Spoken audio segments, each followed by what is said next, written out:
Hi, I'm Caroline Clark. I'm an posture alignment specialist. Now today I just wanted to explain a few of the moves that I make. All right, so there are different things that I do that I think is quite interesting to actually learn what I'm talking about. So I talk about starfishing the hands. When you starfish a hand, I want you to actually stretch all the fingers out big time, but I want a chain reaction, so it comes all the way down here, and then also it's coming all the way down the back. So if you're lying and starfishing, can you see how my back is tensing and releasing, tensing and releasing? So if you're starfishing, then I want you to actually just tense and release all the way down the back. You should be able to feel it to the pelvis. You should feel it underneath the shoulder blade. So starfishing is mainly done when we're in a neutral back position or we're lying flat on the ground. Okay, starfishing.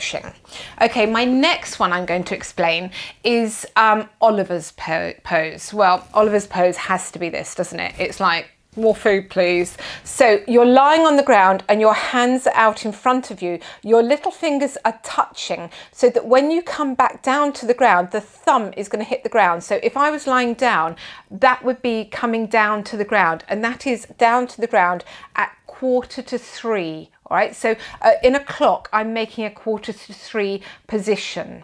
Now, if I'm doing Oliver's pose at 10:2, I'm going to make a V in my hand here. So when the V comes over my head, I'm coming out at 10:2, all right? Again, my thumbs are going to hit the ground at 10:2 and come back up. This is all working the real shoulder blades, that triangular bone that's in your back.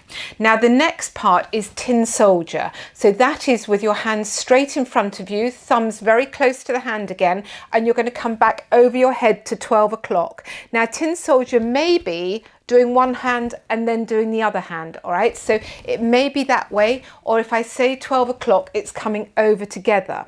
Now, when we get right over our heads, which I can't show you here, but when you've got your hands right over the head, and I want you'll be landing with your thumbs to the ground, and then sometimes I get you to open the hands towards the ceiling. So if I was lying on the ground, like this, and I've gone tin soldier over my head, and I just want to open my hands to the ceiling. So I'm allowing my thumbs are staying and my little fingers hitting the ground. So my palms are towards the ceiling, and that is opening up my shoulder blades right underneath my back into my scapulars.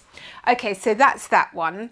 Okay, gun. All right, I love gun because it allows the whole of the arms to be straight and quite rigid. So a gun is that position. All right, I can't say, you have to be careful with, I was going to call it something else, but I can't, I'm not allowed to. So very often, if when we're in a gun position, I like you to turn the knobbly bit of your elbows outwards, all right? So that is getting into the correct alignment. Your thumbs are always alongside each other. They are not crossed over like hot cross buns. It gives you stability within the wrists. And then if we're going over our head in that position, or we're coming across our body in a golf swing position.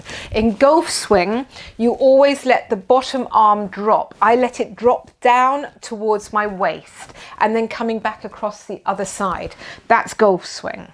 Okay, next, Swan Lake. I love Swan Lake. This is my little ballet bit. I've never been a ballet dancer. Arms are out. I'm going to bring one arm across my body. When it gets to vertical as I'm lying on my back, I'm going to follow it with my face and neck and bend my elbow and touch my arm. Watch it touch.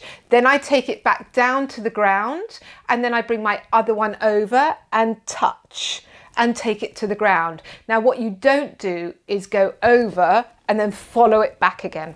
That's not correct. You let it go to there, touch, back to the ground. So that is that one. A hips width apart. So let me scrimming myself back. A hips width apart. So your feet are hips width apart. A great way of doing that is putting your feet out and bring your feet alongside. So again, toes out with your heels together, and then bring the heels into alignment. That is a hips width apart, all right? With your knees a hips width apart, you should be able to get your fist between your knees. So if we're doing one where you've got the band around your knees, you always put the band around this area of the knee.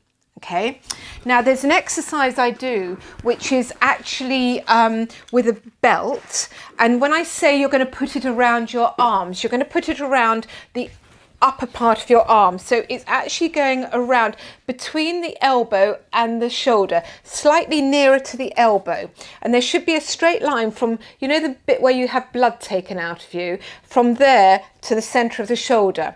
Then when we go into the position, I put your hands together and then you bring your thumbs alongside each other onto your forehead, and when you're lying on the ground in that position, you will have your thumbs on the forehead, and you can actually have your elbows towards the ceiling, and you can feel your scapulars. Okay, and then when you have movements, you will feel the muscles just between the shoulder blades moving.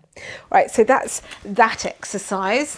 I'm trying to think if there's any more that I just need to explain to you that are on videos. If there are, that will be in the next video. So that's just a few of my movements that I do that will be within the book, and so if you need more information, that is how I'm doing them. Anyway, thank you for watching. Bye.